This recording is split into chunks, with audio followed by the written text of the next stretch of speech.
Is your daddy dead? Overlord is the...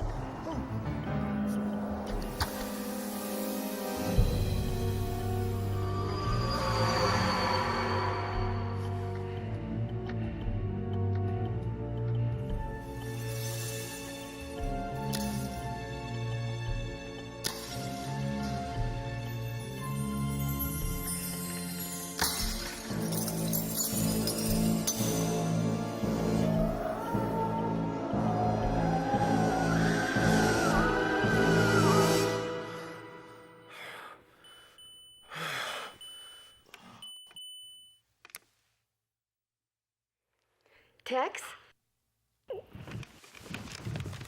Are you okay? Sit up for a minute in the camera. No. Oh, come on, sweetie. Let me see that handsome face of yours.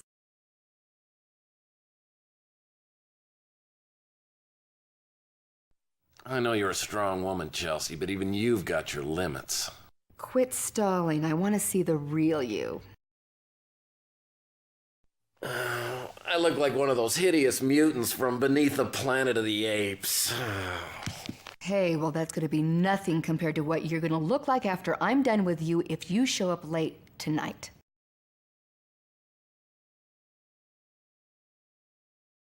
Okay. Hope you got your smelling salts handy. Ooh, scary. You know, my brother had a mask just like that he wore to all the Halloween parties. He always won a prize.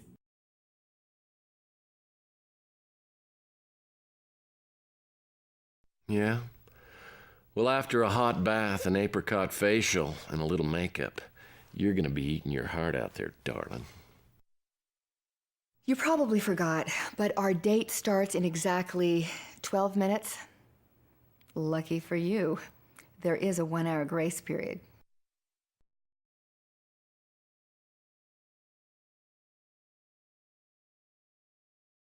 I'm sorry, Chelsea, but I've been working like a dog. Oh, has it been a hard day's night? Yeah, but I feel fine, and I want to be your man, so please love me too. Okay, enough of that. Now get going before I change my mind about the surprise I have in store for us. All right. Well, I sure hope it's bowling, because I just got my ball waxed. No, we're not going to the 10-Pin Palace, and we're not having chili dogs either. Now don't go back to sleep. Make yourself beautiful as quick as you can and zip on over here. I'll be waiting.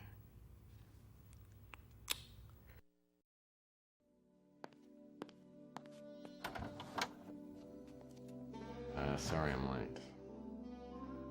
Well, at least you're here. Come on in, let me take your hat and your coat. You know, in this light, you kind of look like a princess. Well, thank you. So which one of the dwarves do I have with me tonight? Happy, grumpy, or dopey? Sleepy, actually. But hey, I'll tell you what. I put on a fresh shirt. I'm wearing the tie you asked me to wear. Get a couple of drinks for me. I'm gonna perk right up, okay? Well, you look like you've been working hard. Oh, man, I'm exhausted. It's just that I can't seem to get a decent night's sleep. You still having those nightmares? Yeah, pretty much. Well, I think if you kept a little bit more normal hours and you ate a decent meal every now and again, you might look and feel a lot better. And that's why we have an 8 o'clock reservation at the Golden Pagoda.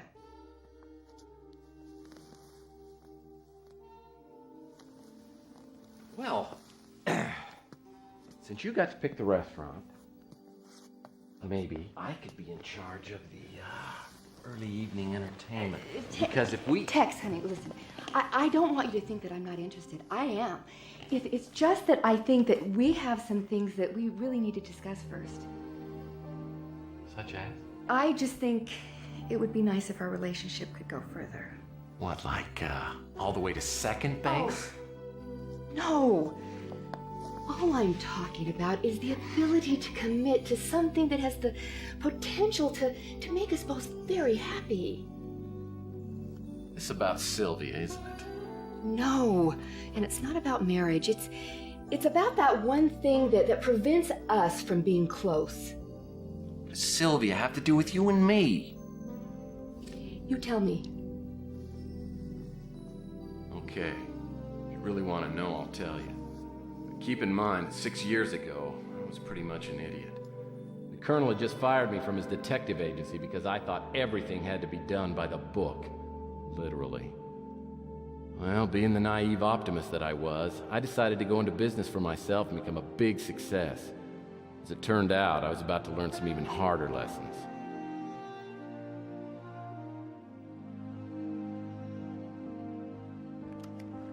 There I was in my shiny new office with all the trimmings up to my ears in debt. Weeks had gone by and I was still waiting around for my first client to show up.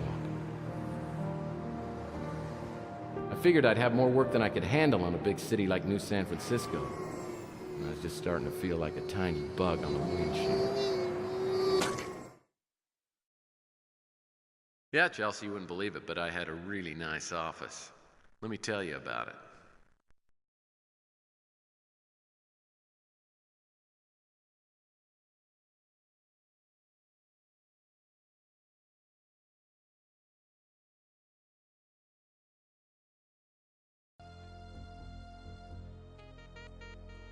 I fill my ashtray with candy in hopes that visitors will forego the dangers of smoking in favor of good, wholesome, processed sugar.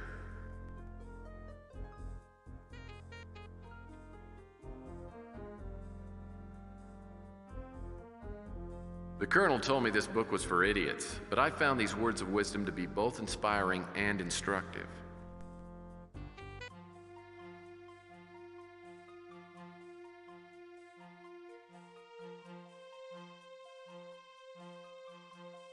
One thing's for sure, this isn't the only love seat in the office.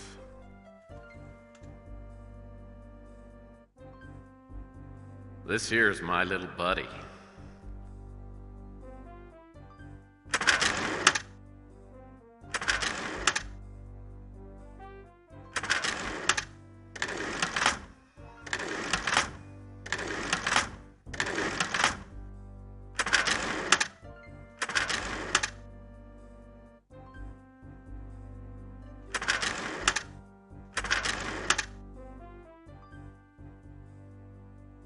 My fax machine's brand new.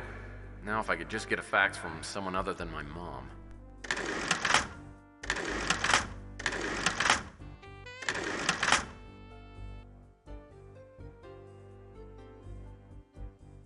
This perpetual motion device just goes on and on and on.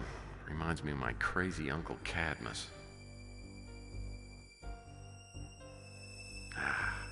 Nothing refreshes like cool, clear water.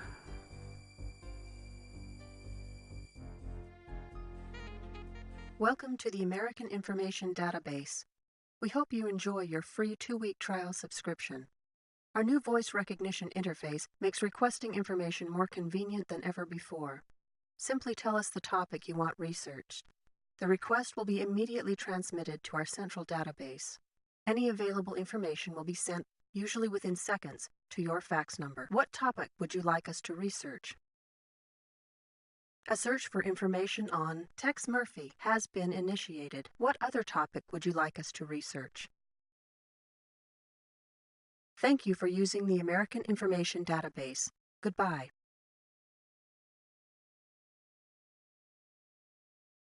You have a fax.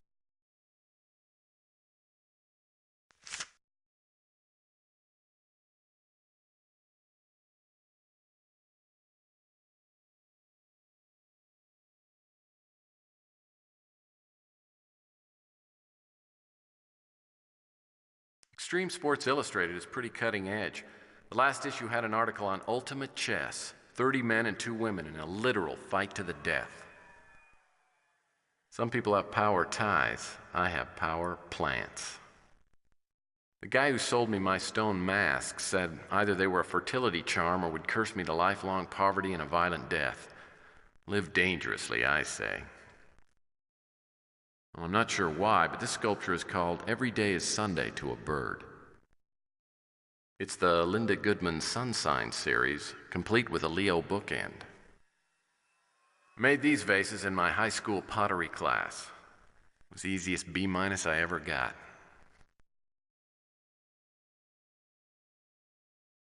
The guy who sold me my stone masks said either they were a fertility charm or would curse me to lifelong poverty and a violent death. Live dangerously, I say.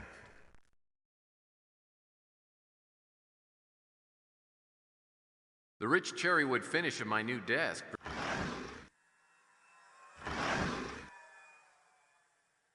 The rich cherrywood finish of my new desk presents an image of stability and success to my clients.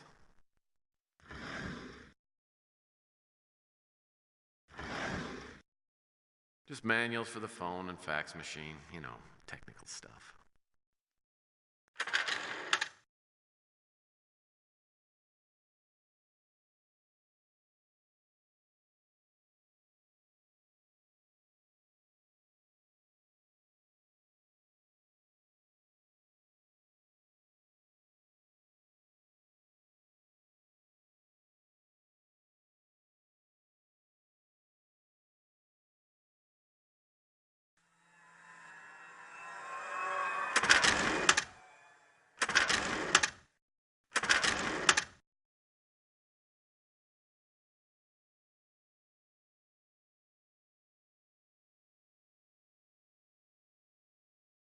The lady on QVC said these commemorative Elvis plates were collectibles.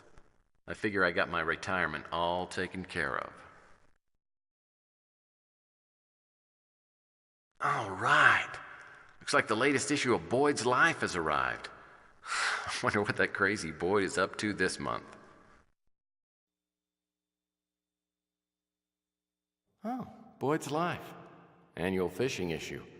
I wonder what those twins are up to this month.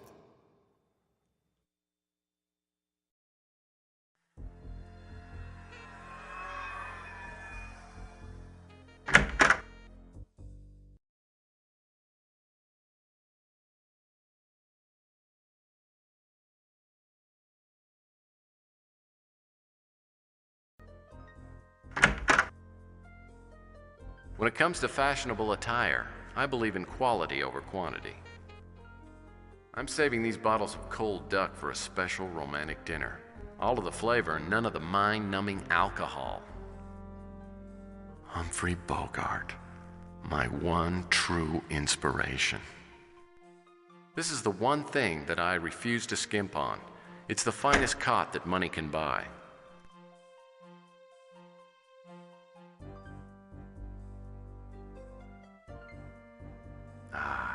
The Royal Game of India.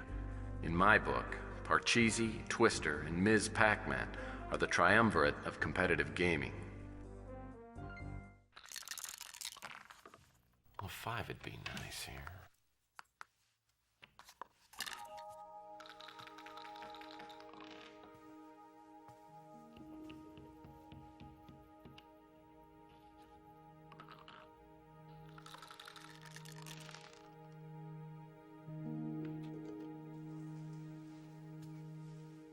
Are you the private investigator? Oh, that's what someone painted on the door. I'll take that as a yes. I'd like to hire you, if you're available. Well, it just so happens that I am. What can I do for you, Ms. Linsky, but I'd prefer if you called me Sylvia. Okay, Sylvia.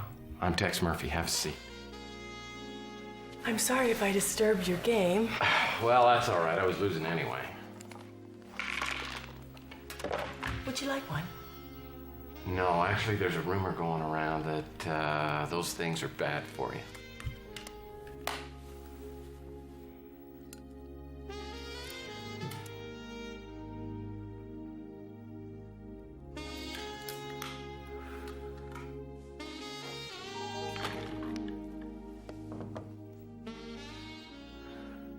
Lots of things are bad for you. That doesn't stop me from enjoying them.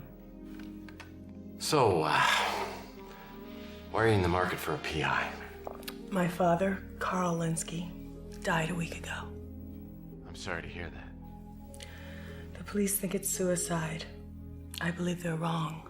Well, the police are usually pretty good in matters like this. I mean, I can't believe they'd make that big a mistake. My father wasn't suicidal, and I'll pay you to prove it.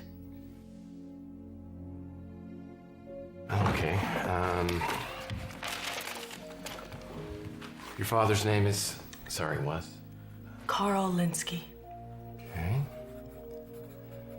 Well, if we rule out the suicide, that leaves 3 other ways to go. I mean, it could have been an accident, or natural causes, or it could have been murder. The police say that they have witnesses that saw him jump off the Golden Gate Bridge. Well, I guess that rules out the first 2 then.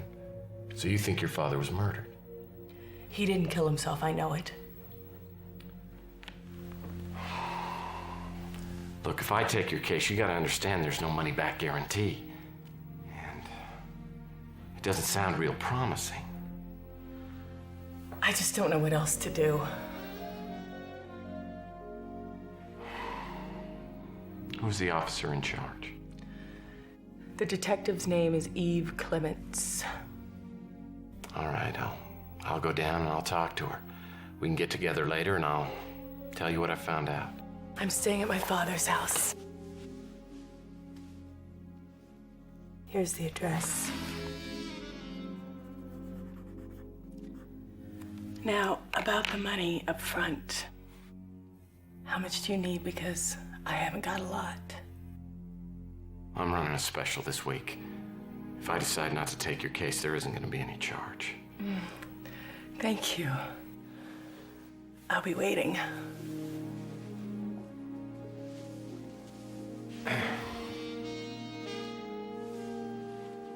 It's nice to meet you, Sylvia.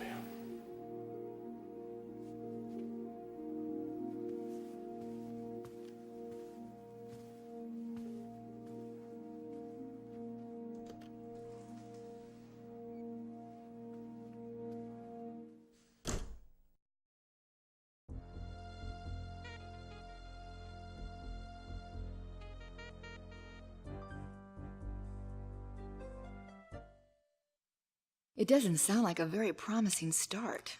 Well, like I said, I was running out of cash fast and was pretty desperate for a case. I knew Detective Clements and figured I'd pay her a visit.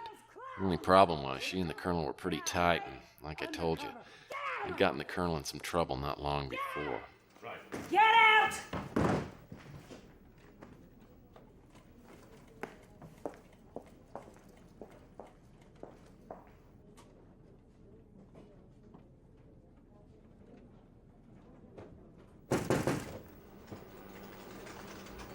You busy? If it isn't Tex Murphy.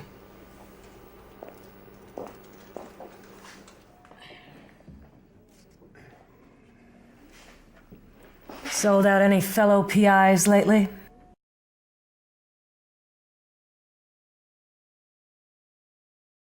Well, now that you bring it up, how is the Colonel doing anyway? We had a drink together a couple of nights ago. He said if I saw you, to be sure and tell you to go to hell. You broke the law. You of all people should appreciate what I did. Officially speaking, you should have turned the Colonel in. Off the record, I wouldn't trust you to walk my dog.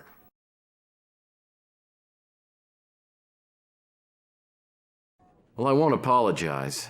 You see, I'm a slave to my rigorous Boy Scout training. Then why don't you be courteous, kind, and obedient, and get the hell out of my office? Well, you know, I'd be willing to trade a nice shoulder rub for some information. Give me one good reason why I should do any favors for you.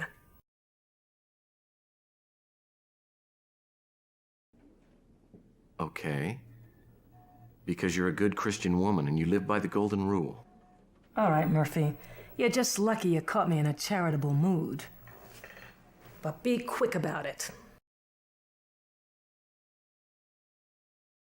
6 witnesses saw Linsky take the dive. Their stories matched up and they all checked out. And they all ID'd Linsky. Not exactly. None of them were close enough to make an absolutely positive ID, but they described his general appearance, build, and clothing. Body wasn't found for a couple of days.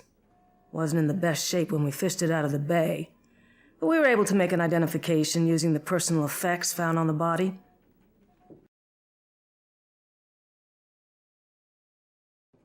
Coroner said the cause of death was drowning. No other injuries, though there was a scar back here. Linsky probably had surgery done recently. That's all. We didn't follow it up since it had nothing to do with his suicide. Standard stuff. Wallet, keys, and a suicide note neatly sealed in a Ziploc bag. I'm willing to help you out because you're just getting started in the business. But don't abuse the privilege. As next of kin, she was notified and came in to identify her father's body. Didn't take it too well. One of the uniforms had to drive her home. The Colonel seems to think you've got the potential to be a good PI, once you wake up to reality and get your priorities straight.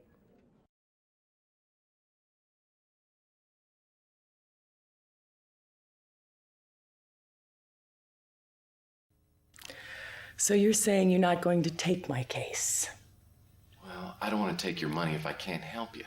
Fine. Leave. I'm just being straight up, okay? If you won't help me, I can do what I can on my own. It certainly won't be the first time.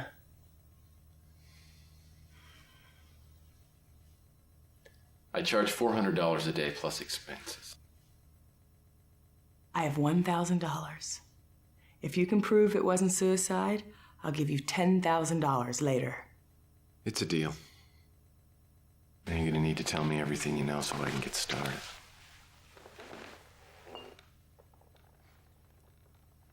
Oh, I will. Thank you, Tex.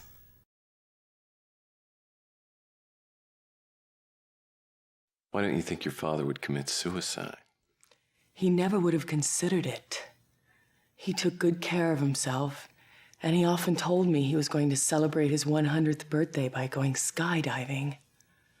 Well, do you know anybody who'd want to see him dead? No, no one. Everyone liked him. He was a kind man. I know the police confirmed that the note was in my father's handwriting, but it doesn't matter. I know it had to be a forgery. My father mentioned that he had had surgery performed, but he said it was minor and didn't say any more about it. Detective Clement said you didn't pick up your father's personal effects. I really don't remember much after they asked me to identify the body.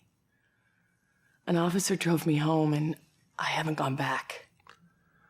Well, they won't release the personal effects to me, and I'm hoping I'll be able to go through them so I can see if there's any kind of lead. When we're done, I'll go pick them up and meet you back here. She wasn't very friendly or helpful. I think she already made up her mind about my father's death. All I want to do is find out the truth about my father's death. I found a scrap of paper here with the address to your office written on it, no name. If my father didn't contact you, he must have gone to see someone else who works in your building. Before I came to see you, I checked the directory in the lobby, but didn't recognize any of the names.